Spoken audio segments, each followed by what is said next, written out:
descarga nuestra app. Búscanos en la App Store y Play Store como Neuma Multimedia.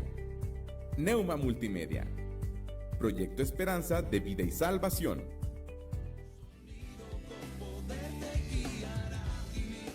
Somos Neuma Multimedia,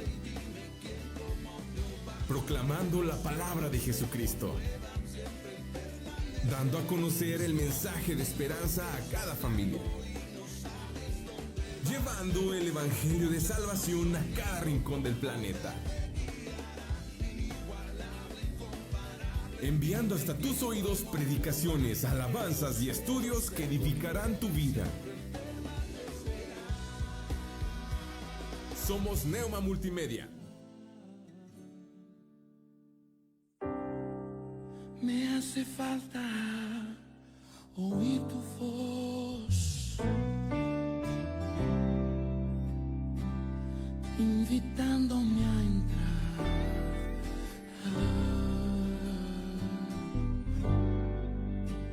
Como extraño tanto caminar contigo, te extraño a ti, mi amigo, te extraño a ti, mi Padre,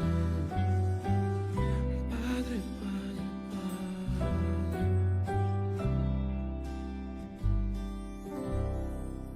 Padre. Padre, yo sé que no lo merezco, mas no tengo a dónde ir.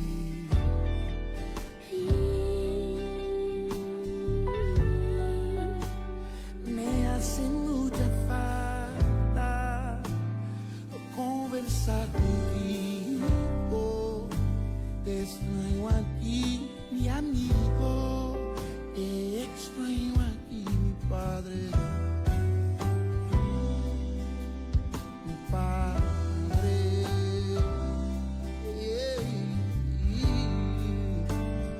Voy a volver a la casa del Padre. Yo quiero el amor de la casa de mi Padre, reposar tranquilo en los brazos de mi Padre, de mi Padre. Me hace falta oír tu voz, invitándome a entrar.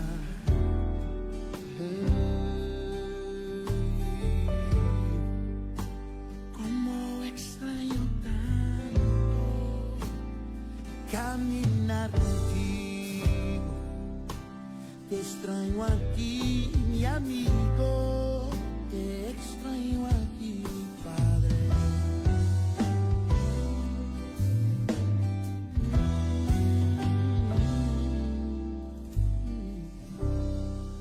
Padre, yo sé que no lo merezco,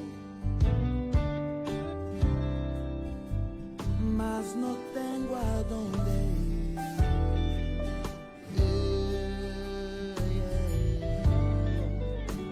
Me hace mucha falta conversar contigo. Te extraño a ti, mi amigo.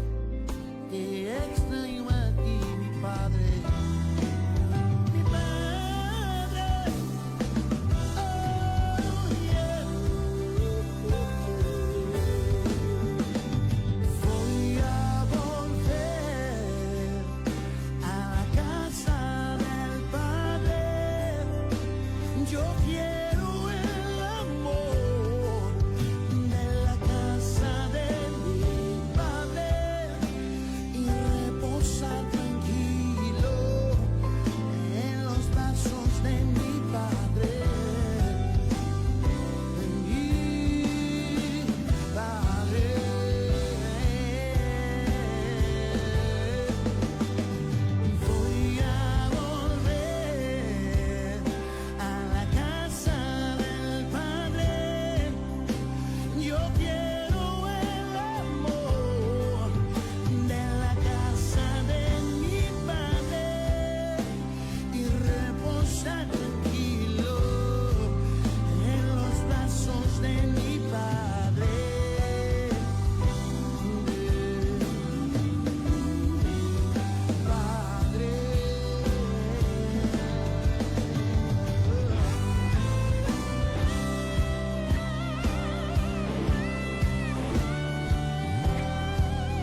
Hola, ¿qué tal? Muy buenas tardes. Yo soy el pastor Salvador Aldaco. Estamos aquí nuevamente en su programa La Casa de mi Padre este miércoles, siendo las 19 horas con 5 minutos de la tarde.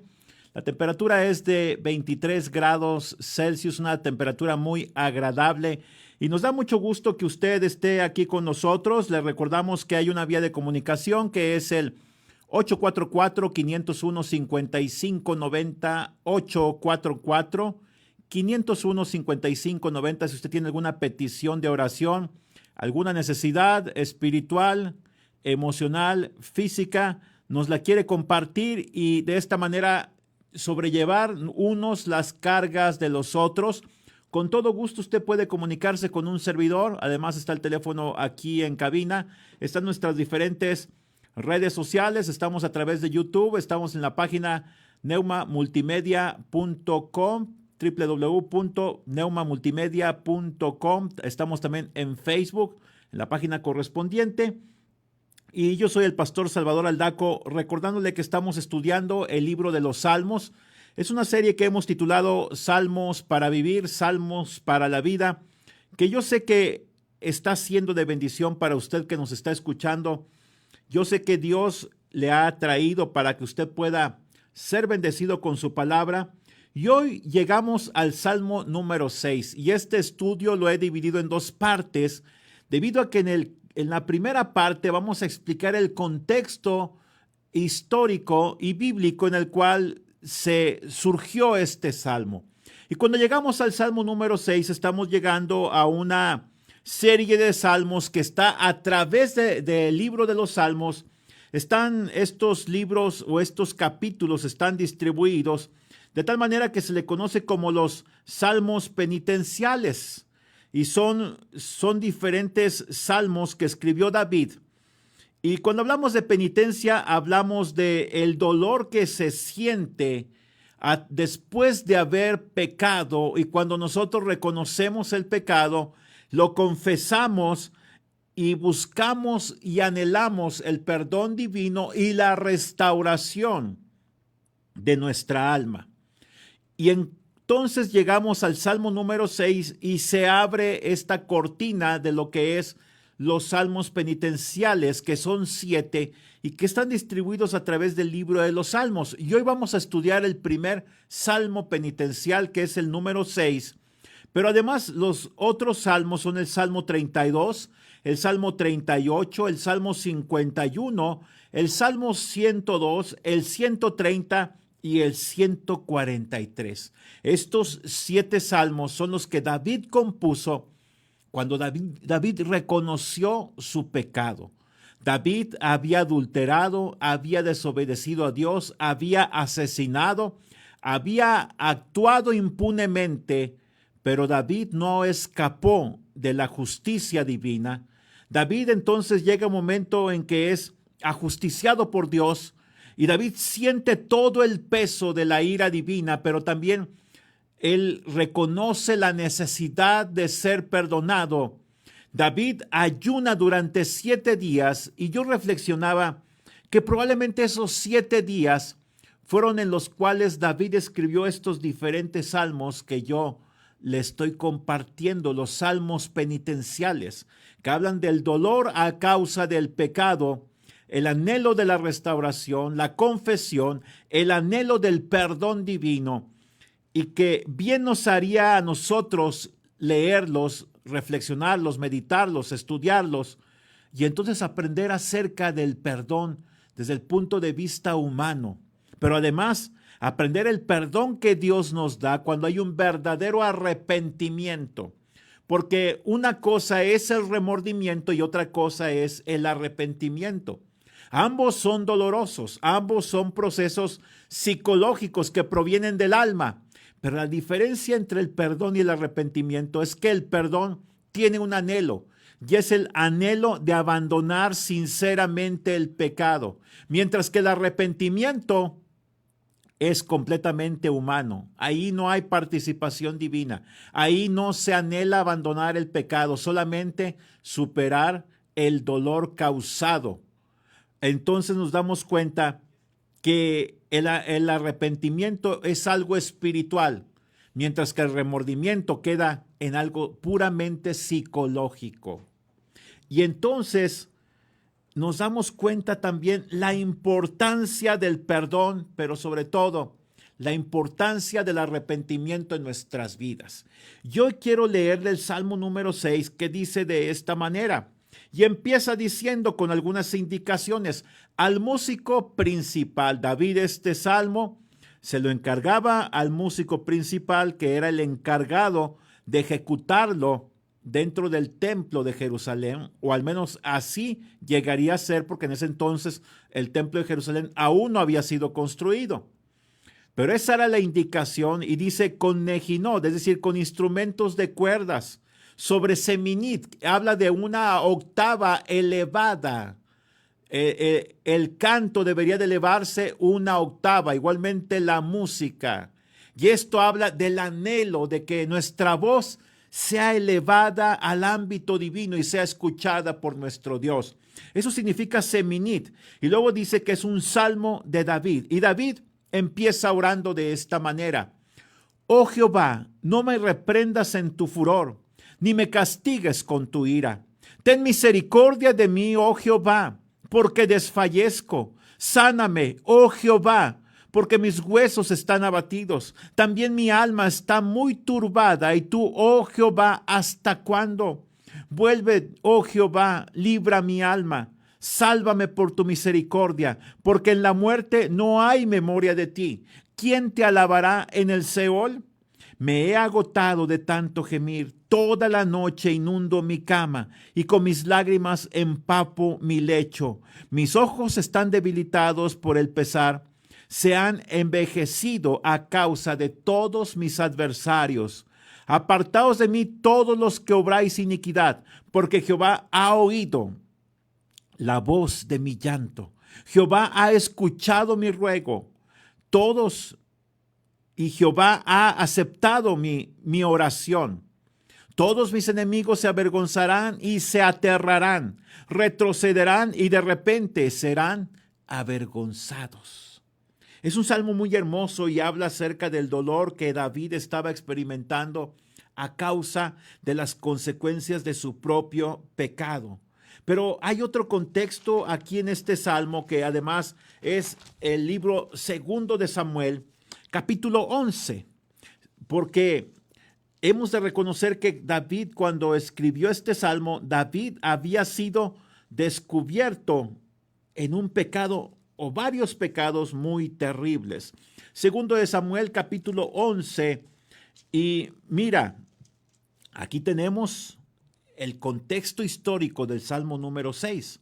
Dice aquí en el capítulo 11 y empieza a decir y a describir que aconteció el año siguiente, en el tiempo en que los reyes suelen salir a la guerra, que David envió a Joab junto con sus servidores y con todo Israel. Ellos destruyeron a los hijos de Amón y pusieron sitio a Rabá. Pero David se había quedado en Jerusalén, es decir, David no fue a la guerra como era su responsabilidad. Era el rey de Israel, él tenía que encabezar el ejército. Pero David prefirió quedarse en Jerusalén, en su palacio, y sucedió que al atardecer David se levantó de su cama. Fíjate, David empezó a flojear, a eludir sus responsabilidades.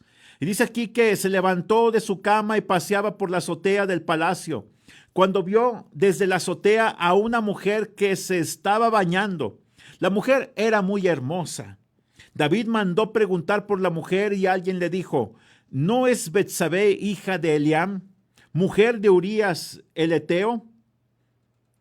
David envió mensajeros y la tomó, y cuando ella vino a él, él se acostó con ella. Mira, David cometió pecado de adulterio, que estaba purificándose de sus impurezas. Entonces ella regresó a su casa. La mujer concibió, es decir, se embarazó de David, y mandó que lo hicieran saber a David, diciendo, yo estoy encinta. Entonces David mandó a decir a Joab, envíame a Urías el Eteo, es decir, el esposo de Betsabé. Y Joab envió a Urías a David. Y cuando Urías vino a él, David le preguntó cómo estaban Joab y el pueblo y cómo iba la guerra. Y después David le dijo a Urías: desciende a tu casa, lava tus pies. Y cuando Urías salió del palacio, fue enviado tras él un obsequio de parte del rey. Pero Urías durmió a la puerta del palacio junto con todos sus siervos de su señor y no descendió a su casa.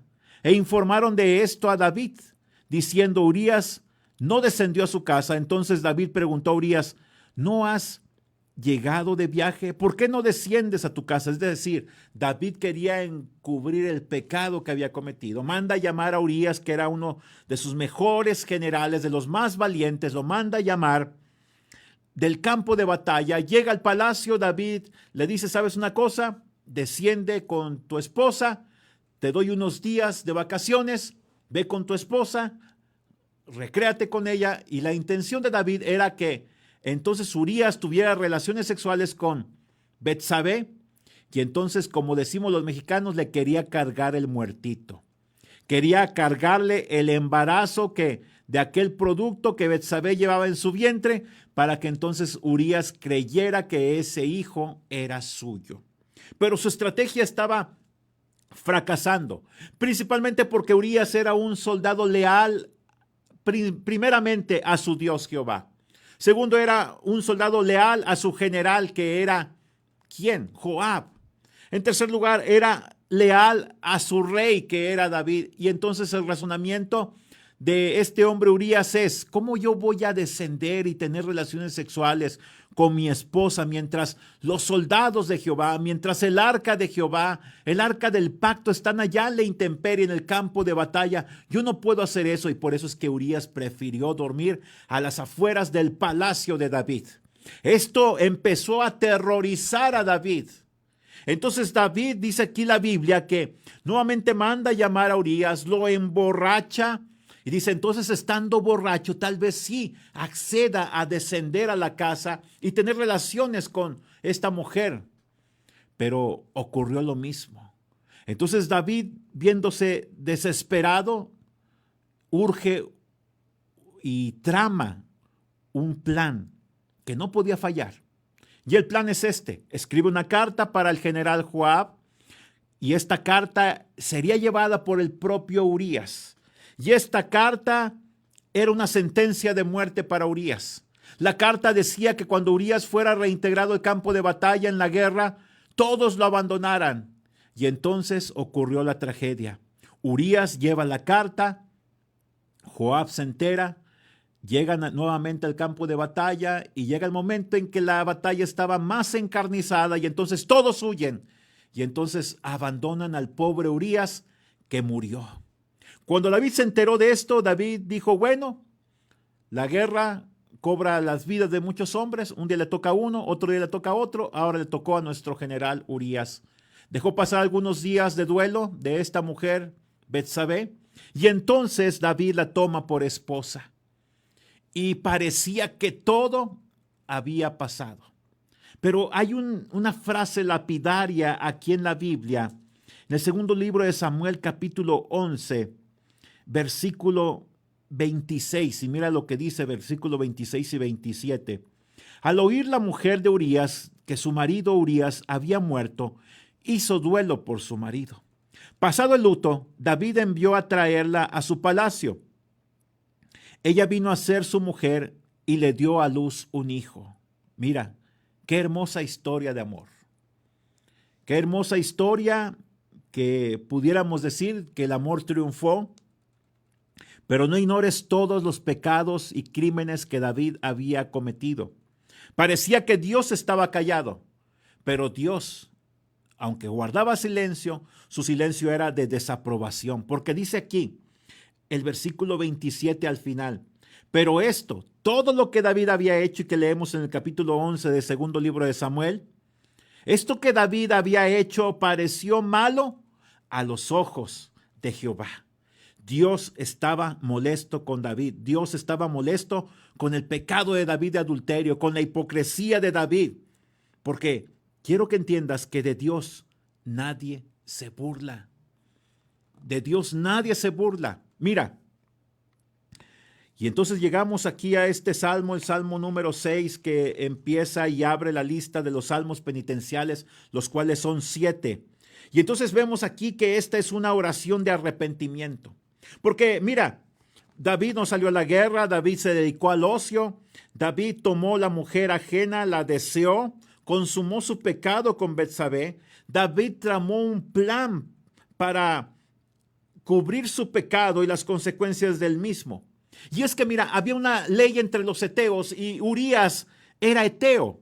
Los heteos provenían de una región que hoy conocemos como Turquía. Y eran unos guerreros muy valientes y ellos tenían una ley en cuanto al adulterio.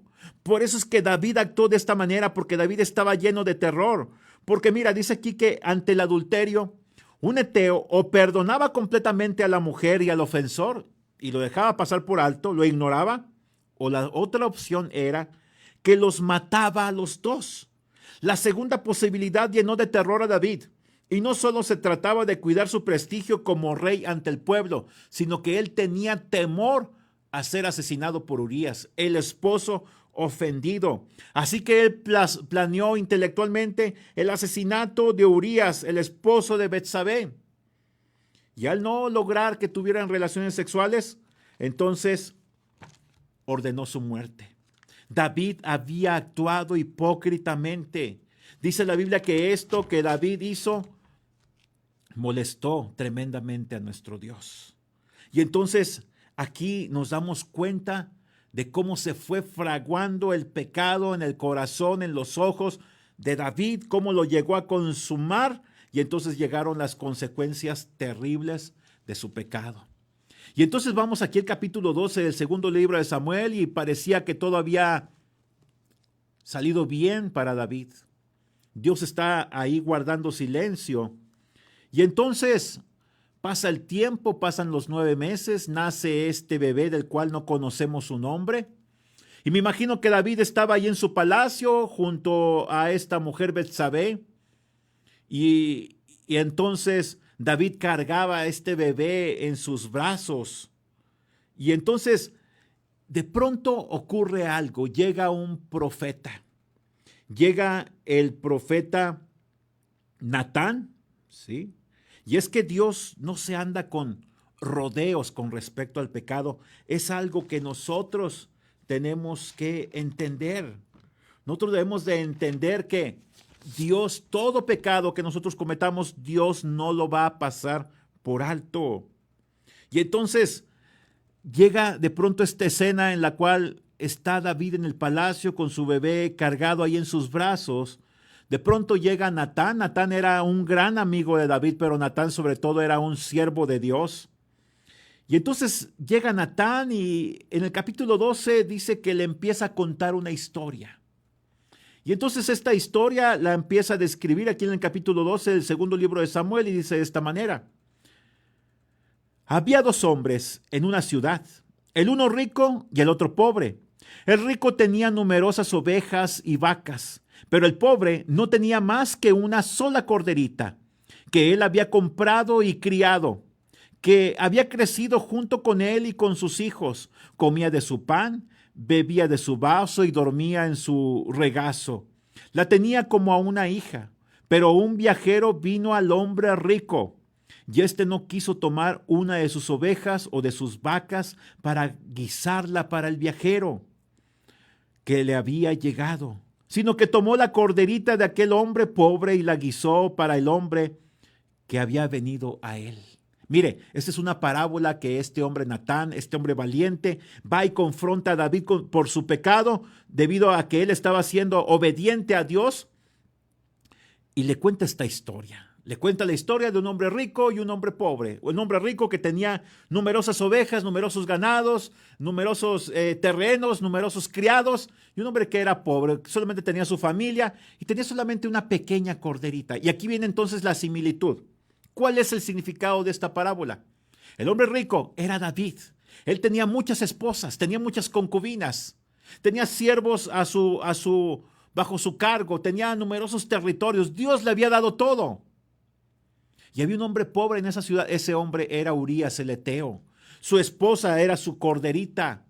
Y cuando llega el viajero aquel, y este viajero son los deseos pecaminosos, los deseos carnales, la tentación, ¿Qué hizo David para satisfacer su tentación, su deseo carnal sexual?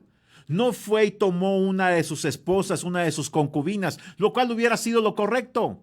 No, él fue y tomó la mujer ajena. Hasta aquí David empieza a llenarse de intriga y dice, oye, esto está sucediendo en mi ciudad. Esto está sucediendo en mi nación. Y entonces aquí mira, en el versículo 5, el 2 de Samuel capítulo 2, escucha lo que dice. Cuando David escuchó esta historia, entonces se encendió en gran manera la ira de David contra aquel hombre, contra el hombre rico. Y dijo a Natán, vive Jehová, que el que hizo semejante cosa es digno de muerte. Él debe pagar 4 veces el valor de la corderita, porque hizo semejante cosa y no tuvo compasión. Y entonces Natán toma aliento y entonces extiende la mano, extiende el dedo índice contra David y le dice, tú eres ese hombre.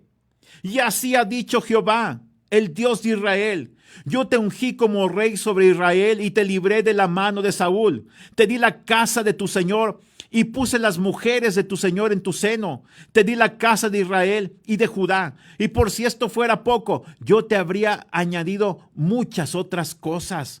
Ahora, ¿por qué menospreciaste la palabra de Jehová? E hiciste lo malo ante sus ojos. Has matado a espada a Urías el Eteo. Has tomado a su mujer por mujer tuya. A él lo has matado con la espada de los hijos de Amón. Ahora pues, porque me has menospreciado y has tomado la mujer de Urías el Eteo para que sea tu mujer, jamás se apartará la espada de tu casa. Mira las consecuencias del pecado. Jamás se apartará la espada de tu casa. Así ha dicho Jehová.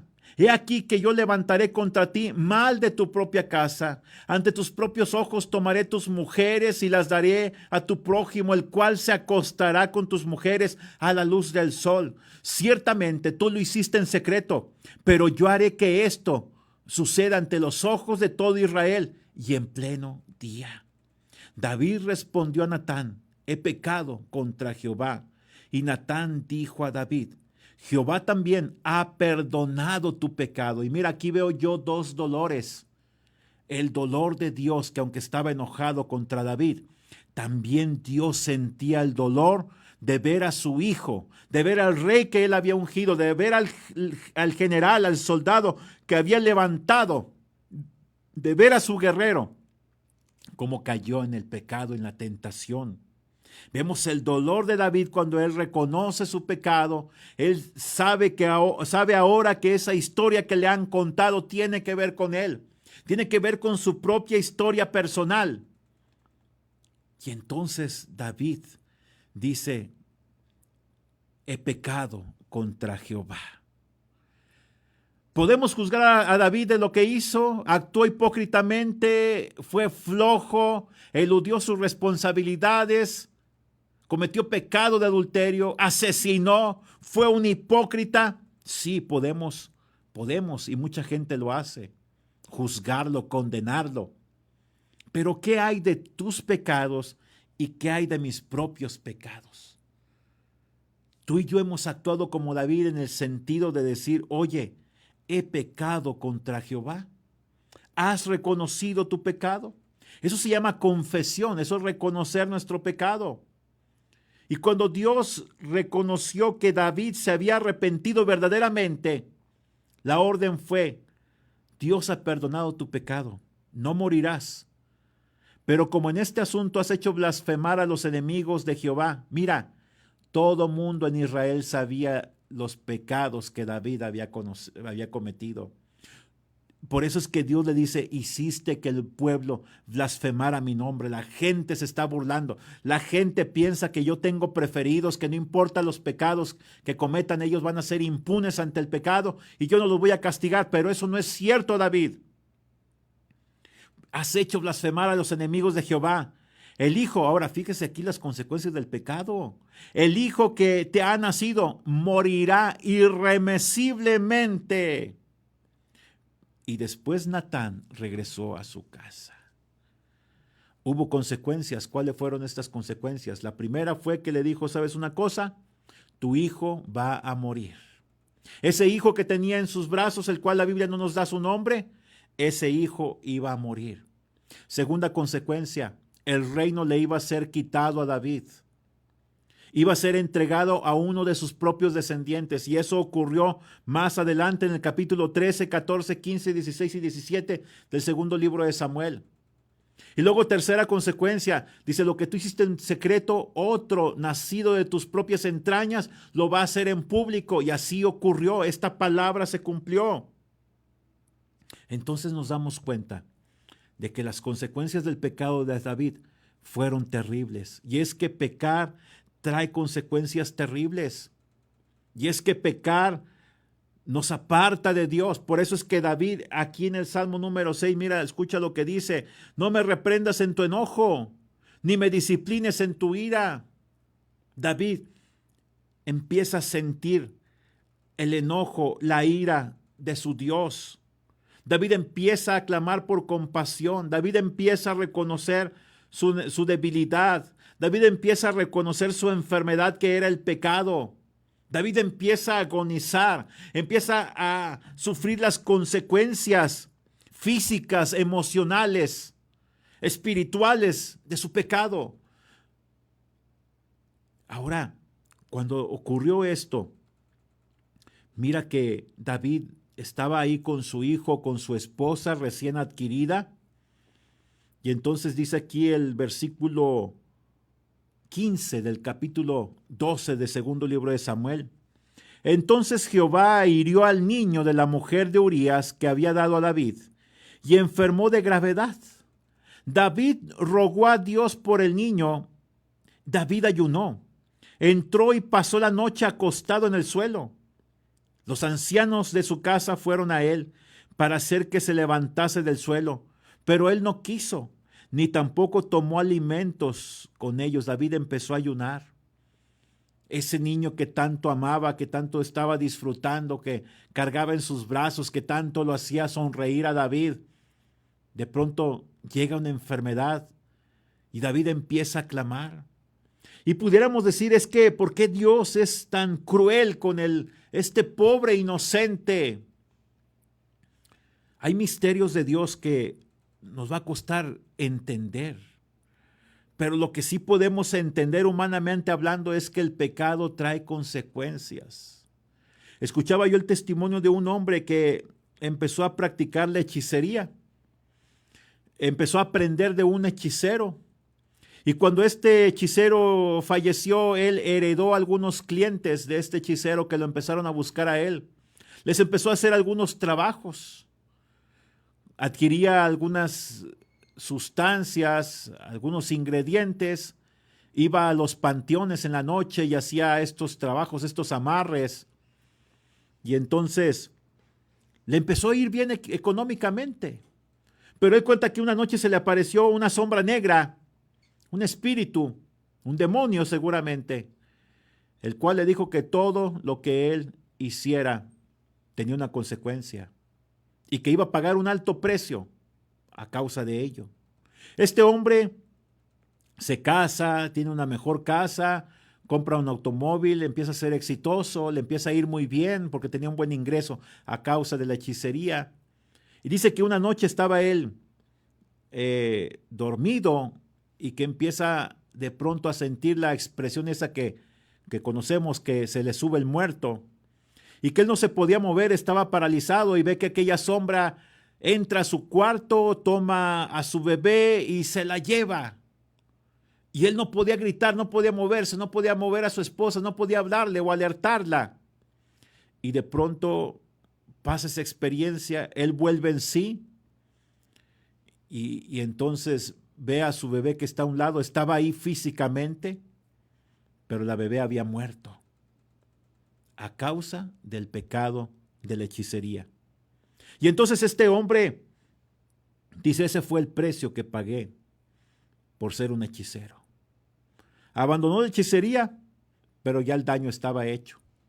Es que mira, tenemos que entender que a Dios nadie lo engaña.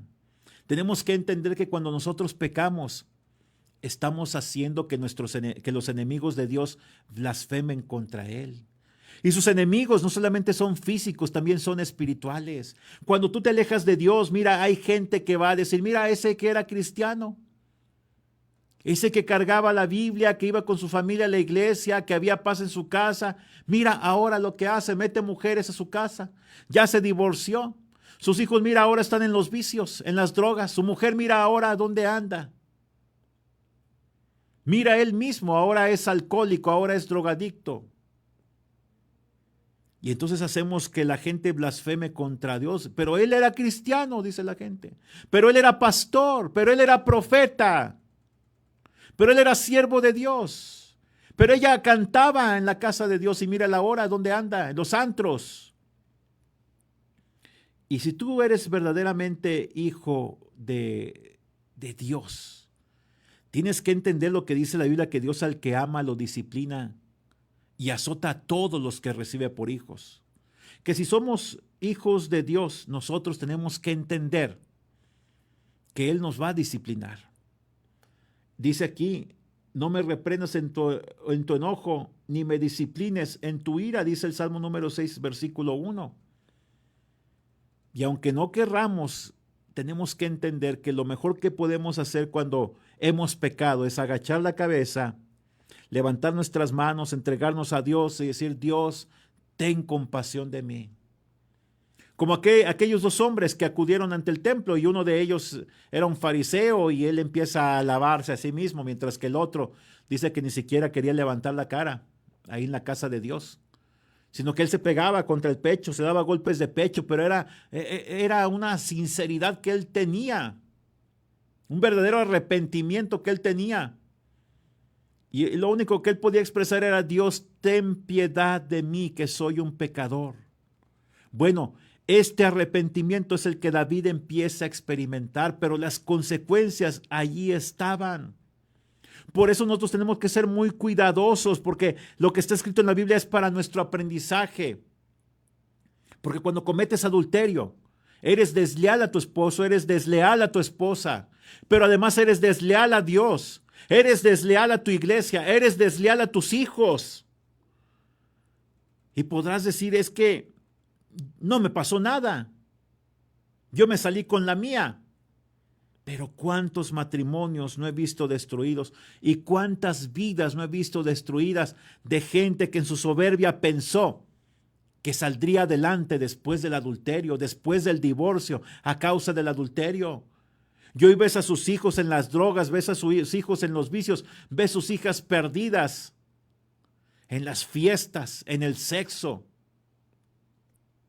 Es que tenemos que darnos cuenta, como nos lo cuenta la historia de David, que cuando pecamos, no solamente pecamos contra Dios, pecamos contra nuestro prójimo. Mira todo el desastre que hizo David. Mató a un hombre, tomó una mujer que no era su esposa, murió su bebé. Luego la misma nación de Israel padeció porque cuando llegó su hijo Absalón y lo traicionó, el pueblo de Israel también murió. Hubo numerosas familias que perdieron padres de familia, que perdieron hijos, que perdieron primos, que perdieron hermanos, que perdieron padres. Y todo fue por una tarde y una noche de pasión que David se permitió con la mujer de Urías el heteo.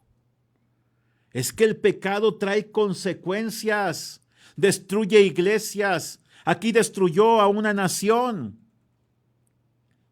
porque hubo una sublevación contra David. Su propio hijo finalmente murió.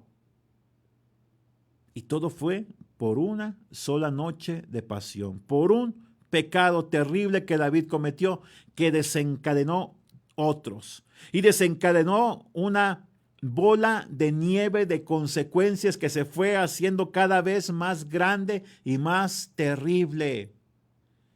Y tenemos que entender que sí, Dios nos perdona, pero las consecuencias allí quedan.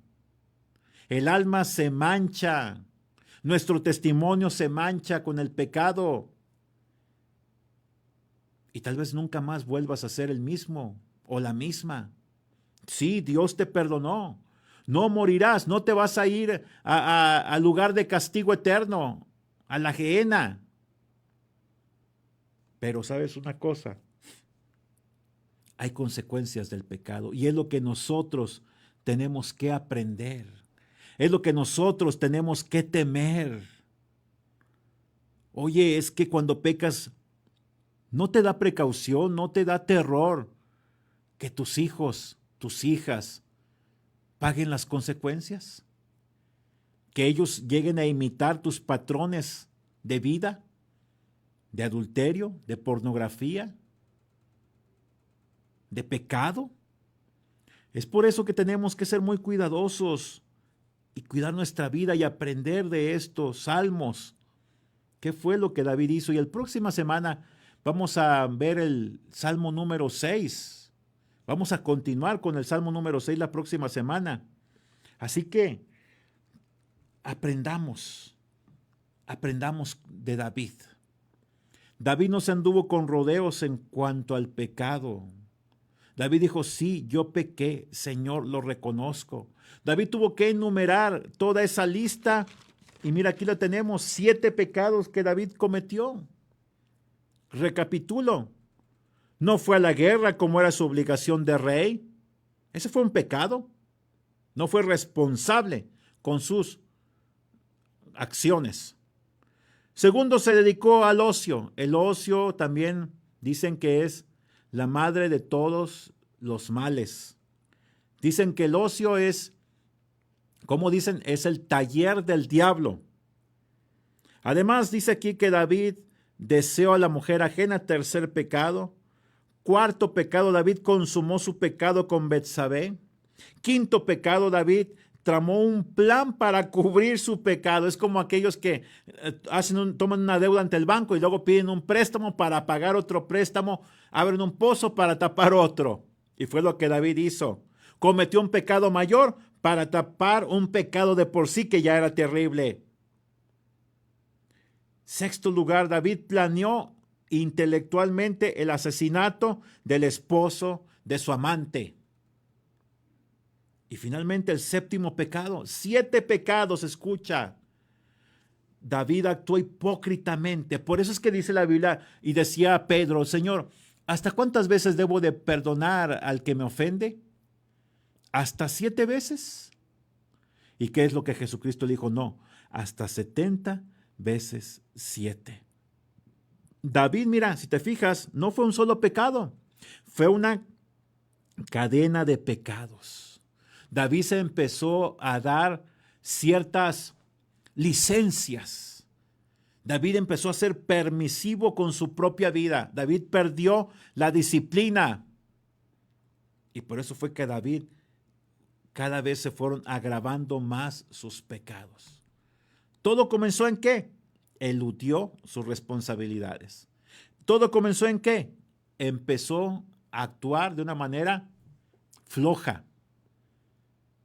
Se levantaba hasta las 5 o 6 de la tarde. Yo no digo que de repente un día a la semana descanses.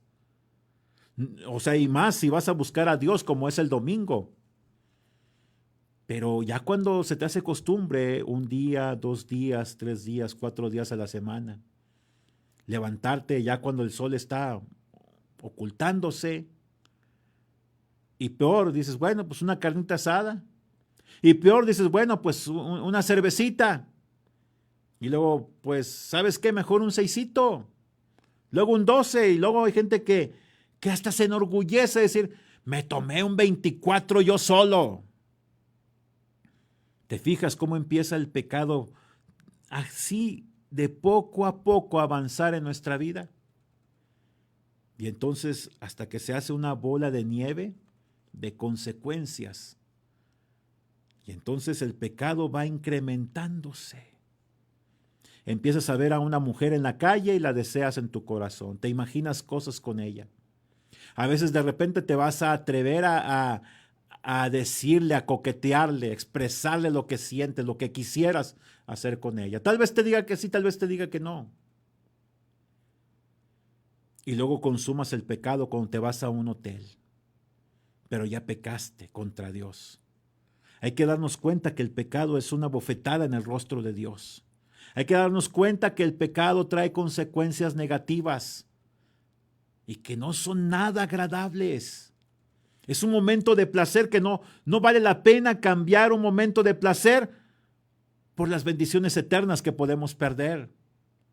Y es un momento de placer que nos puede acarrear una perdición eterna, no solamente las consecuencias negativas, no solamente una sífilis, una virus del papiloma humano, no solamente una sífilis, no solamente un VIH, sino que tu alma se mancha. Vas a sentir una pureza, que tu pureza espiritual se ha marchado.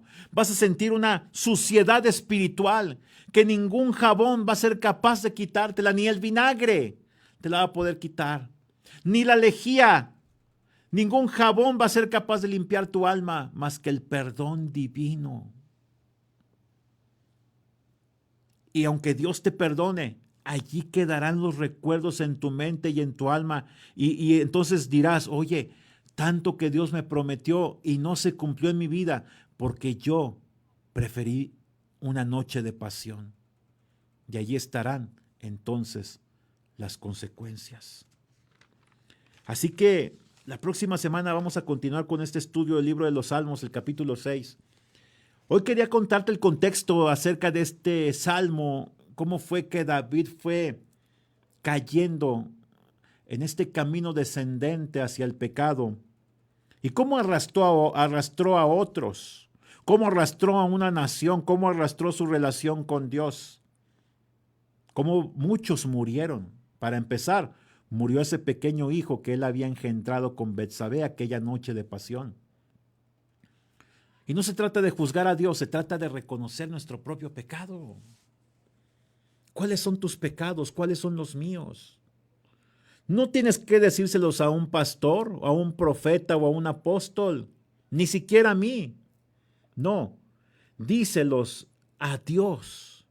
Ve ante Dios, no hay intermediarios entre Dios y los hombres más que Jesucristo hombre. Jesucristo el Hijo de Dios es nuestro único intermediario para con nuestro Dios. Así que en el nombre de Jesús, ve y confiesa tus pecados ante Él.